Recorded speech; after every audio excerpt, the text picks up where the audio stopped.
Hello friends, तो IBPS PO का notification आ गया। अभी हम तुमको ऑफिशियल साइट पर लेकर जाएंगे और ऑफिशियल साइट से डाउनलोड किया है PDF तुमको हम पूरा नोटिफिकेशन का जो PDF है उस PDF को दिखाएंगे और तुमको क्या अभी कोविड-19 की वजह से क्या चेंजेस है और कितनी वैकेंसीज हैं और कौन कौन पार्टिसिपेटिंग ऑर्गेनाइजेशन है, कब हमारा एग्जामिनेशन होने वाला है, सारी बातें पूरी डिटेल आपको इस वीडियो में मिल जाएगी। आपको फिर कहीं कुछ देखने का ज़रूरत नहीं है, तो मेरे साथ बने रहिए, वीडियो को लास्ट तक देखिएगा। चलिए स्टार्ट करते हैं।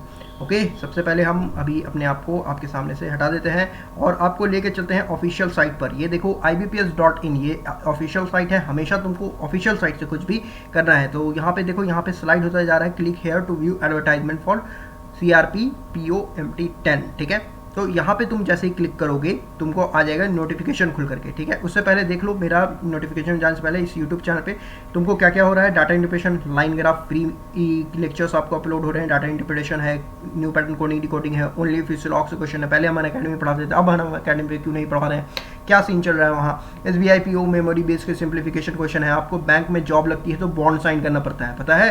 अगर नहीं पता है तो इस वीडियो को देख लेना कि बॉन्ड आपको साइन करना पड़ता है कि कैसे, आपको कितना बॉन्ड में क्या उसका प्रोसीजर है। SBI क्लर्क मेंस की मेमोरी बेस्ड DI है, सिंप्लीफिकेशन का फ्री कोर्स है, पजल का फ्री कोर्स है, सिलोजिम्स का ये ओनली फ्यू सिलोजिम्स और न्यू पैटर्न सिलोजिम्स का ये एक बेहतरीन आपको क्लासेस है। फ्री मॉक्स आपको कहाँ से मिलेंगे, 100 फ्री मॉक्स RRB के लिए ये क्लासेस है, नंबर सीरीज के क्लासेस है और भी काफ़ी सारे वीडियोस अपलोडेड हैं इस यूट्यूब चैनल पर, तुम चाहो तो देख सकते हो। अब चलो हम लोग चलते हैं ऑफिशियल नोटिफिकेशन की तरफ। तो जैसे ही तुम यहाँ पे क्लिक करोगे इस पर तो तुमको एक ऑफिशियल नोटिफिकेशन खुल जाएगा। मैंने खोल के रखा है, ये रहा तुम्हारे सामने official notification institute of banking personal IBPS PO examination का। ठीक है, वो कॉमन रिक्वायरमेंट प्रोसेस है। आपको प्रीलिम्स द ऑनलाइन में examination prelims for the next common requirement process PO के लिए ये आया है नोटिफिकेशन आपके लिए। ठीक है, शेड्यूल कब है, ये अक्टूबर और नवंबर में आपका ये शेड्यूल है। ठीक है, अब हम जैसे अगर हम बात करें आपकी ये कब एग्जामिनेशन होने वाला है, ठीक है, आपको एग्जामिनेशन की बात करें उससे पहले यहाँ देख लो एक पार्टिसिपेटिंग ऑर्गेनाइजेशन कौन है। बहुत कम पार्टिसिपेटिंग ऑर्गेनाइजेशन यहाँ पे आपको दिख रहे होंगे कि देखो यहाँ पे बैंक ऑफ बड़ौदा है, बैंक ऑफ इंडिया है, बैंक ऑफ महाराष्ट्र है, कनारा बैंक है, सेंट्रल बैंक ऑफ इंडिया है, इंडियन बैंक है, ओवरसीज बैंक है, पंजाब नेशनल बैंक है, पंजाब सिंध बैंक है, यूको बैंक है और यूनाइटेड बैंक ऑफ इंडिया है। ये सब पार्टिसिपेटिंग ऑर्गेनाइजेशन है जो कि आपको वैकेंसी डिक्लेयर किए हैं। अगर तुम नीचे आ जाओ तो ये पोर्शन हमारे पास आ जाता है टेंटेटिव डेट का, जो कि काफ़ी इंपॉर्टेंट है अभी के सिनारियो से, ये काफ़ी इंपॉर्टेंट है। ठीक है, ठीक है, अब देखो ऑनलाइन रजिस्ट्रेशन, एक तुमको यहाँ पे डॉट दिख रहा है, डॉट, ये देखो डॉट क्या है, in case it is possible and safe to hold PET। ठीक है, अगर पॉसिबल होगा, सेफ होगा, तभी एग्जामिनेशन आपको इस डेट में होगा। ठीक है, सितंबर 2020 आपको ये डाउनलोड होगा आपका प्री का एग्जाम ट्रेनिंग लेटर। ठीक है, कंडक्ट कब होगा आपका एग्जामिनेशन, 21 सितंबर से लेकर 26 सितंबर के बीच में आपका एग्जामिनेशन होगा। ठीक है, ये एग्जामिनेशन है, प्री ट्रेनिंग होगी आपकी 21 सितंबर से 26 सितंबर तक आपकी प्री ट्रेनिंग होगी और प्री एग्जामिनेशन आपका 3 अक्टूबर से 10 अक्टूबर और 11 अक्टूबर को आपका ऑनलाइन प्री एग्जामिनेशन होने वाला है। ठीक है, देखो डॉट इन दोनों में लगा हुआ है, ध्यान दे रहे हो इसको कि डॉट इन दोनों में लगा हुआ है, in case it's safe to hold. तो ये दोनों जो सिनेरियो आपको बताएगा कि आपका एग्जामिनेशन डेट बढ़ेगा या फिर घटेगा। ठीक है, ये दोनों काफ़ी इंपॉर्टेंट डेट हो जाती हैं इस बार। ठीक है, अगर हम बात करें रिजल्ट के लिए तो आपका अक्टूबर नवंबर में तुरंत रिजल्ट आ जाएगा। फिर डाउनलोड आप मेन एग्जामिनेशन आपका नवंबर में होगा और मेन एग्जामिनेशन की डेट दी गई है 28/11/2020। 28 नवंबर 2020 को 28 नवंबर 2020 को आपको डिटेल एग्जामिनेशन है, ये मेंस का एग्जामिनेशन है। ठीक है, उसके बाद आपको दिसंबर को मेंस का एग्जामिनेशन आएगा, जनवरी में आप इंटरव्यू का कॉल लेटर डाउनलोड कीजिएगा, फिर अप्रैल में आपको जॉब लग जाएगा। ठीक है, कंडक्ट होगा, इंटरव्यू कब होगा, जनवरी या फरवरी में आपका इंटरव्यू होगा। अब आओ चलो नीचे चलते हैं, आगे बढ़ते हैं कि नोटिफिकेशन में आगे क्या है। एलिजिबिलिटी क्राइटेरिया क्या है, एलिजिबिलिटी क्राइटेरिया है आपको ये होना चाहिए, ग्रेजुएशन होना चाहिए। ठीक है, ठीक है, आपको ग्रेजुएशन होना चाहिए, आपका एलिजिबिलिटी क्राइटेरिया रहेगा। ठीक है, यहाँ पे देख लो, please note that the eligibility criteria specified here are the basic criteria for applying the post. Candidate must necessary produce the relevant document in original and photocopy in their identity and eligible पेटिवेशन to category, national, age, education qualification etcetera. तो document verification के time basically आपको proof करना पड़ता है, original document दीजिएगा, एक उसका फोटोकॉपी दीजिएगा। ठीक है, आपको ग्रेजुएट होना चाहिए। ठीक है, यहाँ तक आपको यही चीज़ है। सिटीजनशिप आप इंडिया के सिटीजन हो, नेपाल को हो, भूटान को हो, या फिर तिब्बती रिफ्यूजी हो, ये सब तो आपको बात है। अब देखो एज की बात आते हैं, तो मिनिमम एज कितनी है? मिनिमम एज आपको 20 साल है, मैक्सिमम एज आपको 30 साल है, ठीक है। 30 ईयर मैक्सिमम एज है, मतलब आपको 2/8/1990 से लेके 1/8/2000 तक आपका ये डेट होना चाहिए, ठीक है। और एज रिलैक्सेशन क्या है? सिमिलरली एज रिलैक्सेशन जो है आपका यूजुअली शेड्यूल का शेड्यूल ट्राइब 5 साल का, अदर ओबीसी नॉन क्रीमी 3 साल के एज रिलैक्सेशन पे आ जाते हैं। अगर हम बात कर ले पर्सन विच बेंचमार्क डिसेबिलिटी, अब बेंचमार्क डिसेबिलिटी यहाँ पे आपको as defined under the right of person with disability act 2016 के हिसाब से 10 साल का उनको है, और एक सर्विसमैन के लिए 5 साल का है, ठीक है।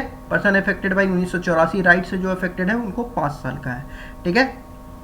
अगर नीचे आए तो एजुकेशन क्वालिफिकेशन आपको देखिए, मैं जो बोल रहा था, degree of graduation in any discipline from the recognised university the government of India और एनी क्वालिफाइड और any equivalent qualification recognised by such central government. तो आपको ग्रेजुएशन होना चाहिए, ग्रेजुएशन के बराबर कोई भी डिग्री हो आपके पास तो आपके पास हो जाएगी, ठीक है। अब चलिए, अच्छा जो लोग बोलते हैं कि आपका ग्रेजुएट फाइनल ईयर में है वो भर सकते हैं या नहीं, तो एक इंपॉर्टेंट पॉइंट है, all the education qualification mention should be from university board recognised by the government of India, approved by the government regulatory body and the final result should have been declare by 26/8/2020। 26/8/2020 तक आपका final result declare हो जाना चाहिए, ठीक है। अब यहाँ पे कोई भी कंफ्यूजन नहीं होना चाहिए। Proper document from the board university have declared the result on 26 को, या फिर 26 से पहले, 26 आपका लास्ट डेट है, इससे पहले 26/8/2020 से आपका पहले आपको ये हो जाना चाहिए रिजल्ट डिक्लेयर, ठीक है। तो हम फाइनल ईयर में है सर, हम भर सकते हैं या नहीं भर सकते हैं, तो उसका आपको सारी चीज़ें क्लियर हो गई, ठीक है। अब चलो नीचे चलते हैं। रिजर्वेशन पर्सन विद डिसेबिलिटी वाला जो क्लॉज है, ये वाला तो हम आपको बता ही दिया कि right of person disability act 2020 तक जाएंगे, ठीक है। अब देखो, अब नीचे चलते हैं, जैसे ही हम इसको नीचे जाएंगे, ओके, ये डिसेबिलिटीज़ वाला चल रहा है। जैसे ही हम स्लाइड्स नीचे चलते जाते हैं तो आपके लिए ये देखो बहुत पीडीएफ है, सब चीज़ यहाँ दिया हुआ है। Guidelines for intellectual disability, visually impaired, ठीक है, मेरा कितना % डिसेबल है या फिर ये है, आप लोग सवाल पूछते हैं, ठीक है, तो ये सब यहाँ दिया हुआ है, आप यहाँ से पढ़ सकते हैं, ठीक है। EWS इकोनॉमिक वीकर सेक्शन के लिए देख लो, ये एक इम्पॉर्टेंट क्राइटेरिया होगा आपका, ठीक है। EW person who are not covered, ठीक है, person who are not covered under the existing stream of reservation to be scheduled caste, scheduled tribes or other backward whose family has gross annual income below 8 lakh only are to be identified as EW for the benefit of reservation। अगर आपके income 8 lakh से कम है, 8 लाख से कम है, 8 लाख से, तब आप EWS category में आइएगा। The income shall include income from all sources, salary से, एग्रीकल्चर से, बिजनेस से, प्रोफेशन से, मतलब पूरे घर का इनकम अगर आपका 8 लाख से कम है, ये सब तो आप इसके लिए, ठीक है, आपको 8 लाख से कम होना चाहिए। और दूसरा क्या है, 5 एकड़ से अगर आपका, ठीक है। अब देखो, अगर और any process shall be excluded from being identified irrespective of the family income. अगर आपके पास देखो 5 एकड़ एग्रीकल्चर ज़मीन है तब आपको नहीं होगा। रेसिडेंशियल फ्लैट 1000 स्क्वायर फीट का या फिर उससे बड़ा है तो आपका नहीं होगा। रेजिडेंशियल प्लॉट आपका 100 स्क्वायर यार्ड या फिर उससे बड़ा है तो नहीं होगा। रेजिडेंशियल प्लॉट आपका 200 स्क्वायर यार्ड है या फिर अबव है, तब आप EWS कैटेगरी नहीं है, ठीक है, ठीक है। अब ये देखो एक चीज़ और, ये एक इम्पॉर्टेंट पॉइंट है, ठीक है, ये वाला पॉइंट एक इम्पॉर्टेंट है। अच्छा, यहाँ पे मार्कर को थोड़ा डीप कर लेते हैं, हल्का कर लेते हैं, और ये पॉइंट तुम लोग देख लो, ठीक है। The property held by a family in different location at different places cities would be club while applying the land और property holding test to determine EWS। अगर आपका डिफरेंट जगह आपका प्रॉपर्टी है, डिफरेंट जगह, तो वो सारे को जोड़ करके देखा जाएगा कि आपका इसको 100 स्क्वायर फीट से कम हो रहा है या फिर 5 एग्रीकल्चर लैंड से कम है। ये नहीं कि एक जगह मेरे पास कम ज़मीन है दूसरी जगह ज़्यादा है, तो ये नहीं, सब जगह पूरी जोड़ करके आपको ये मिलेगा, EWS का सर्टिफिकेट मिलेगा कि आप आ रहे हैं या नहीं आ रहे हैं, ठीक है। और बेनिफिट आप कैसे कीजिएगा, आपको इनकम सर्टिफिकेट दिखाना होगा, ठीक है, इनकम एंड एसेट सर्टिफिकेट, जो कि आपको जो कि अथॉरिटी रहेगा वहां से आपको सर्टिफिकेट लेके दिखाना है, ठीक है, ओके। चलो अच्छा ये देख लो फैमिली का क्या नोटिफिकेशन में, फैमिली का मतलब क्या है, फैमिली का इनकम।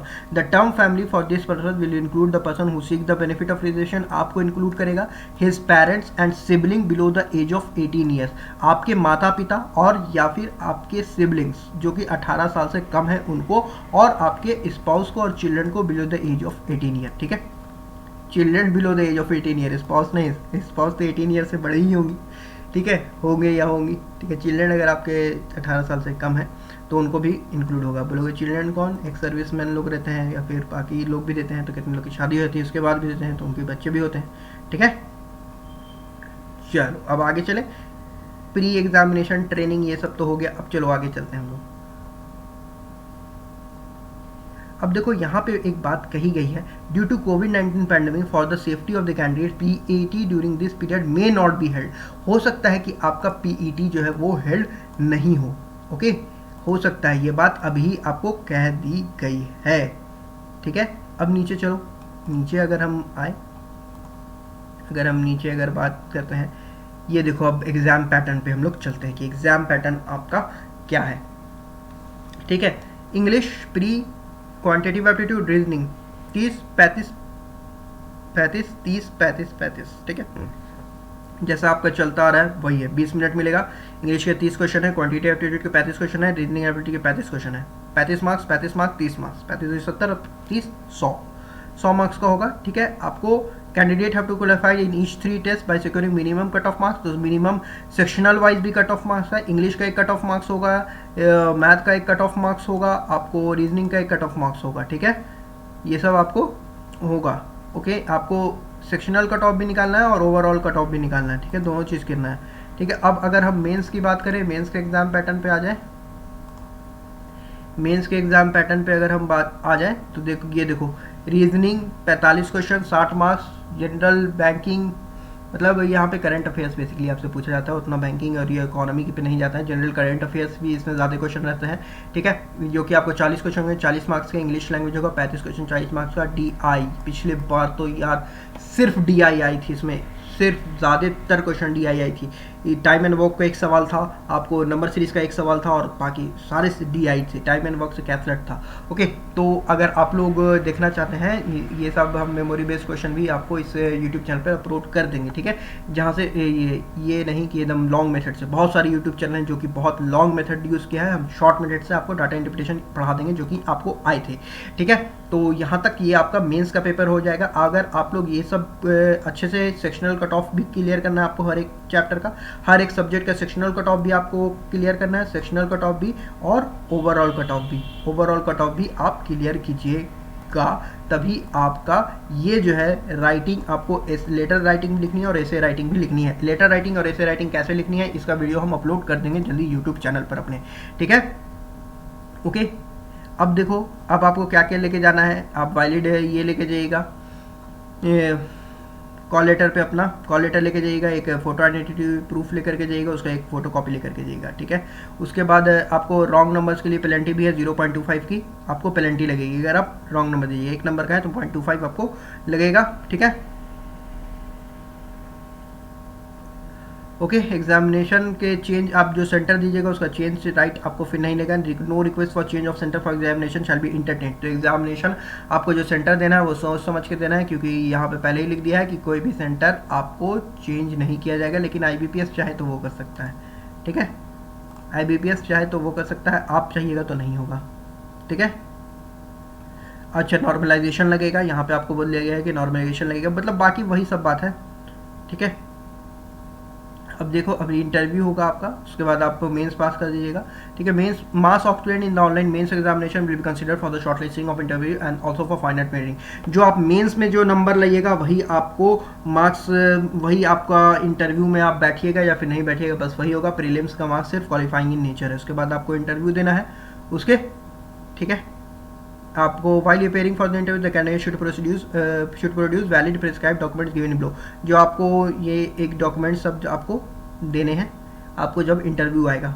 ठीक है, प्रिंट आउट दीजिएगा आप, वैलिड इंटरव्यू कॉल लेटर का ये सब रहेगा, आपको ये सब दे देना है। अब हम नीचे चलते हैं कि वैकेंसी आपको ये कितना वैकेंसी आई है। सबसे पहले तो अब आपको ये चलते हैं हम लोग, प्रोविजनल अलॉटमेंट होगा। अब चलो हम लोग नीचे स्लाइड करते हुए अगर हम लोग चले कि ये नीचे अब देख, हाँ ये तो बहुत ज़रूरी आ गया ना, ये कोविड-19 का, कोविड-19 के लिए आपको क्या क्या करना पड़ेगा। देखो आपको mask, candidate will be permitted to carry certain items into the venue, आपको वेन्यू में ये आइटम ले जाने की अनुमति है। Mask, wearing a mask is compulsory, ये कंपलसरी है मास्क। ग्लव्स पहनना कंपलसरी नहीं है, अगर आप ग्लव्स चाहें तो पहन सकते हैं, मास्क पहनना कंपलसरी है। ट्रांसपेरेंट वाटर बोतल, वो बिस्लेरी वाली ट्रांसपेरेंट वाटर बोतल आती है, उस टाइप की ट्रांसपेरेंट वाटर बोतल आप ले जा सकते हैं। हैंड सैनिटाइजर ले जाइएगा, पेन लेके जाइएगा, ठीक है। Exam related document, call letter ले जाइएगा, एडमिट कार्ड, कॉल लेटर या एडमिट कार्ड जो कहिए, ID card with original and photocopy of the identity card, ठीक है। Call letter, admit card should be brought with the photocopy of ID stapled with it, तो वहाँ पे stapler कर दीजिए सर, आप वहाँ पे हल्ला नहीं करने लगिएगा, घर से ही स्टेपल करके ले जाइएगा, ठीक है। Original ID same as photocopy, जो फोटोकॉपी ले जाएगा उसको वेरिफिकेशन के लिए ओरिजिनल आईडी भी आप ले जाइएगा वहाँ पे, ठीक है। Name on the ID and the call letter should be exactly same, ID पे और कॉल लेटर पे सेम नाम होना चाहिए, ठीक है।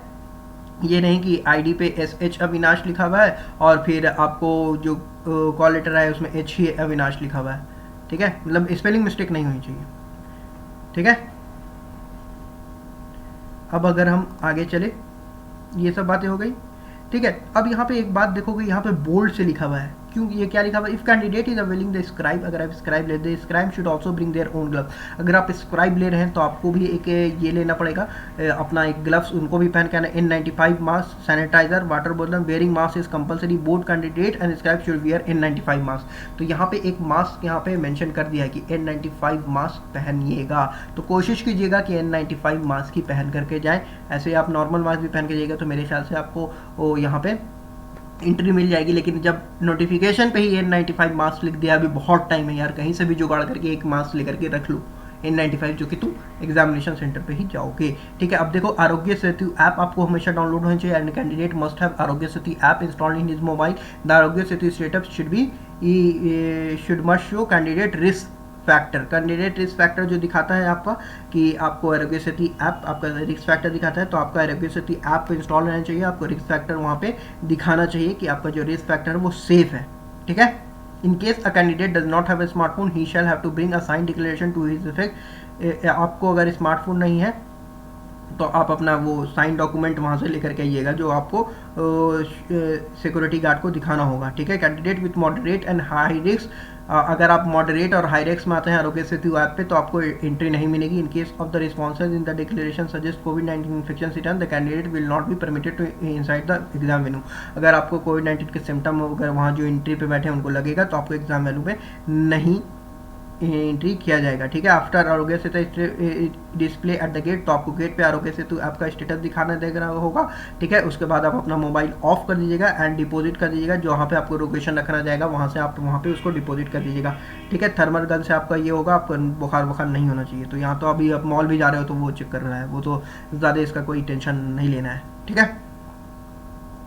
कैंडिडेट रजिस्ट्रेशन कैसे होगा, candidate registration shall be done through photo capture होगा। Photograph will be taken while candidate standing, जब आप खड़े हो रहेंगे तभी आपका वहाँ से फोटोग्राफ मिल जाएगा। Seat number will given to the candidate, जब आपको फोटोग्राफ मिल जाएगा वहीं से आपका सीट नंबर मिल जाएगा, ठीक है। अब रफ शीट और आईडी प्रूफ की बात कर लेते हैं। रफ शीट आपको जो मिलेगा, rough sheet kept at each candidate desk will be use by candidate, तो आपको रफ शीट जो है आपके डेस्क पर ही रफ शीट आपको लिखी रहेगी, कोई भी no additional sheet will be provided during examination.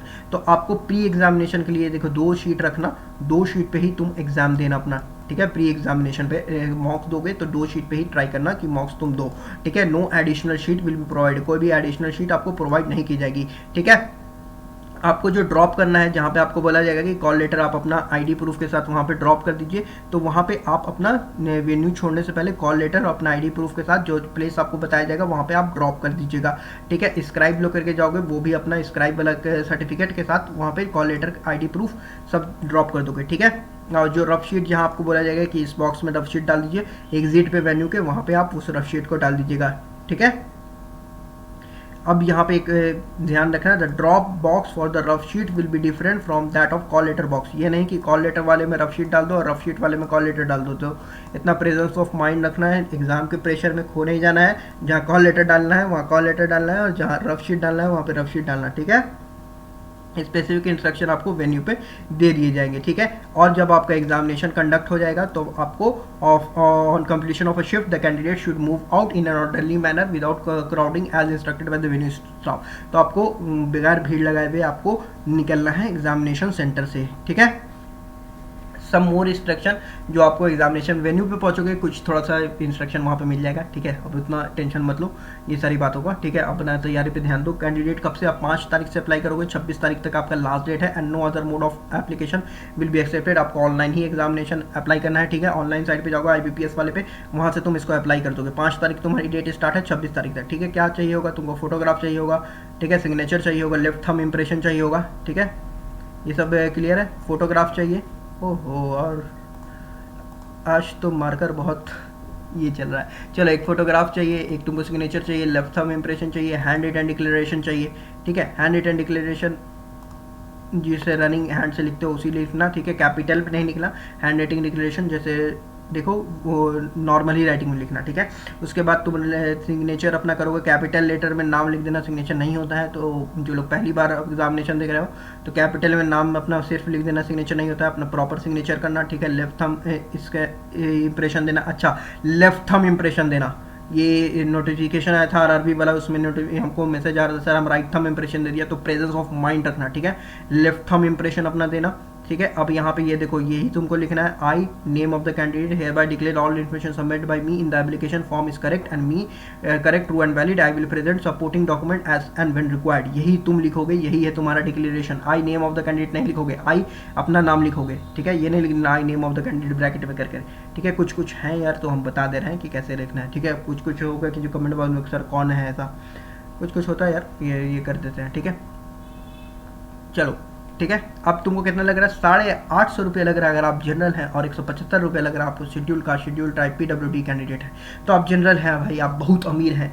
भले आप अमीर हो या नहीं हो, लेकिन आप जनरल हैं तो सरकार आपको समझती है कि आप अमीर हैं। 850 रुपये आप सरकार को दे दीजिएगा यहाँ पे आप अपना फॉर्म भरने के लिए। हालांकि 850 रुपये जनरल के लिए भी बहुत ज़्यादा होता है, ठीक है। हम हमेशा तो बोलते हैं कि जनरल को तो कट ऑफ ज़्यादा मिलती है, तो फीस भी ज़्यादा देनी पड़ती है। खैर चलो, जो बात है आपके सामने, ये नहीं रोना है कि रिजर्वेशन वाला। जो लड़का रिजर्वेशन को रोना रहता है यार, पहले ही से तुमको बता दिया है कि रिजर्वेशन ऐसे ऐसे, तुमको एग्जामिनेशन होने से पहले बता दिया है कि भाई के गेम का रूल ये है। तो गेम का रूल ये है, आपको बता दिया गया है, आपको उसी रूल के हिसाब से खेलना है, ठीक है। रोना नहीं रोना है कि रूल ये गलत है, ये है नहीं। गलत लग रहा है तो मत भरिए फॉर्म। आपको बता दिया गया है कि यही रूल है, शेड्यूल का, शेड्यूल ट्राइब को और बाकी कैंडिडेट्स को इस तरह का रिजर्वेशन मिलेगा, आपको नहीं मिलेगा। आप इसी ग्राउंड पे आपको खेलना है, खेलिए जा करके अपना बेस्ट परफॉर्म कीजिए, सिलेक्शन लीजिए। जनरल, बहुत सारे जनरल कैंडिडेट सिलेक्शन होते हैं, ठीक है। हो गया, यहाँ तक सारी क्या चीज़ें हो गई। अब चलो हम लोग देख लेते हैं mode of payment, online he payment कर देना, ठीक है। चलो अब हम लोग देखते हैं, नीचे आते हैं कि कितनी वैकेंसी है सबसे लास्ट में। चलो अब हम लोग वैकेंसी पे आते हैं, ठीक है। और कुछ देख लेते हैं। अच्छा, आपके वो तो ऑनलाइन, ये तो बात है कि आपके उसमें दिया रहेगा, ठीक है। अब ये रहा तुम्हारा वैकेंसी। देखो वैकेंसी थोड़ा सा कम है, कंपटीशन टफ होगा, ठीक है। अगर हम बोल दे कंपटीशन इजी होगा, नहीं बाबू, कंपटीशन बहुत टफ होने वाला है। अनरिजर्व 587 आपका अनरिजर्व वैकेंसी है। कंपटीशन आपका टफ होने वाला है, ठीक है। तो अभी से पढ़ाई स्टार्ट कर दो। नॉट रिपोर्टेड NR आता है, लेकिन अगर प्री एग्जामिनेशन के बाद ये लोग रिपोर्ट भी करेंगे तो तुमको कोई फ़ायदा नहीं होगा, क्योंकि वो मेंस में तुम इंटरव्यू में ज़्यादा लड़के बोलेंगे। अगर प्री के बाद ये लोग रिपोर्ट भी करते हैं तो प्री में तो इसी हिसाब से ही आपको ये होने वाले हैं, आपको नोटिफिकेशन में आपको आदमी ये लोग इसी हिसाब से बुलाने वाले हैं। 587 अगर 10 टाइम्स भी बुलाएंगे तो 5870 5870 कैंडिडेट आएंगे, ठीक है। तो अगर आप लोग ये नहीं हो ना, 11,600 11,67, ठीक है। यहाँ पे आपको इतने कैंडिडेट आने वाले हैं, ठीक है। 10 टाइम्स बुलाएगा तो ये आ जाएगा, ठीक है, टोटल वैकेंसी कहना बुलाते हैं ये लोग। तो देखो कंपटीशन टफ होगा, हम अगर तुमको बोल रहे कंपटीशन टफ नहीं होगा तो झूठ होगा। देखो कंपटीशन दिन ब दिन टफ होता जा रहा है, और आज तो बहुत सारे लोगों की कोविड-19 की वजह से जॉब भी चली गई है, तो वो लोग भी जो जो जॉब चली गई ना जिसकी, वो बहुत तेज़ तैयारी करने वाला है। जो लोग बहुत 3-4 साल से तैयारी कर रहा है, किसी का लास्ट अटेम्प्ट होगा, किसी का सेकंड लास्ट अटेम्प्ट होगा, वो लोग तो अपना 100 या 2% देने वाला है। ठीक है, तो तुम लोग भी अगर तैयारी कर रहे हो तो तैयारी इसको ध्यान रखो, इसको तुम लोग ध्यान रखो और अपना अच्छे से तैयारी करो। ओके, तो सारी बातें तुमको नोटिफिकेशन की मैंने बता दी हैं। ये तुम्हारा सेंटर्स का कोड है, ये देख लो, असम है, असम, आंध्र प्रदेश, बिहार, ठीक है, बिहार में पटना, पूर्णिया, दरभंगा, ये डिब्रूगढ़ असम में, ये सब तुम्हारे लिस्ट है। तुम एक बार नोटिफिकेशन डाउनलोड करके देख लेना अपना, या फिर डायरेक्ट फॉर्म भी भरोगे ना तो तुमको आ जाएगा। ठीक है, ओके, तो ये सब तुम्हारे लेफ्ट थंब इम्प्रेशन वाले सारी चीज़ें हैं। जो मेन बात थी हम तुमको मोटा मोटी सारी चीज़ें इसमें क्लियर कर दिया है। ठीक है, ब्लैक पेन से अपना लिखना, नोटिफिकेशन जो लिखते हो कभी भी कोई चीज़ ब्लैक पेन से लिखना। ठीक है, ओके। स्कैन डॉक्यूमेंट्स तुम्हारे कैसे होना चाहिए, यहाँ पे देखो बार बार बोला गया है कि कैपिटल लेटर नहीं रखने के लिए। ठीक है, left hand written application, signature, left hand impression और हैंड रिटन डिक्लेरेशन के बारे में सारी बातें तुमको यहाँ हो गया है। ठीक है, सारी बातें क्लियर हो गई है। जो सिग्नेचर करोगे अपलोड, वही इसी तरीके के सिग्नेचर से तुम वहाँ साइन करोगे। ओके, तो चलिए यहाँ पे हमारा नोटिफिकेशन यहाँ पे एंड होता है। सेल्फ डिक्लेरेशन है, ठीक है, वी हैव कंसर्न दैट, अगर आप सेल्फ डिक्लेरेशन फॉर्म भी वहाँ पे दे सकते हैं। ठीक है, सेल्फ डिक्लेरेशन फॉर्म है ये तुम्हारा, कि आपका जिसके पास वो नहीं होगा ना मोबाइल फोन्स, तो सेल्फ डिक्लेरेशन फॉर्म से यहाँ पे कर सकते हो। I be not in contact with the person, कोविड-19 नॉन मैंडेटरी क्वारंटाइन, ये सब आप देख सकते हैं। ठीक है, सिग्नेचर अपना कैंडिडेट का। ठीक है, तो यहीं पे हम इस नोटिफिकेशन को एंड करते हैं। ये कैसा लगा वीडियो, जो चीज़ देखो अब हम तुम्हारे सामने आ जाते हैं। ठीक है, कैसा लगा ये नोटिफिकेशन में जो बातें हुई। ओके, तुम सारी बातें को देखना, एक बार इस यूट्यूब चैनल को सब्सक्राइब कर लेना जितनी बातें हैं। अगर कुछ डाउट होगा तो डाउट पे भी तुम अपना बताना हमको कि क्या मेरा डाउट है, हम उस डाउट को भी क्लियर कर देंगे। नोटिफिकेशन जितनी सारी बातें कन्फर्म करनी थी हम कन्फर्म कर चुके हैं, तो आप को अब हम लोग फिर मिलेंगे नेक्स्ट वीडियो के साथ। हम यहीं पे इस वीडियो को वाइंड अप करते हैं। ओके, जो अगर कोई डाउट हो तो नीचे कमेंट बॉक्स में तुम मेंशन कर देना। ठीक है।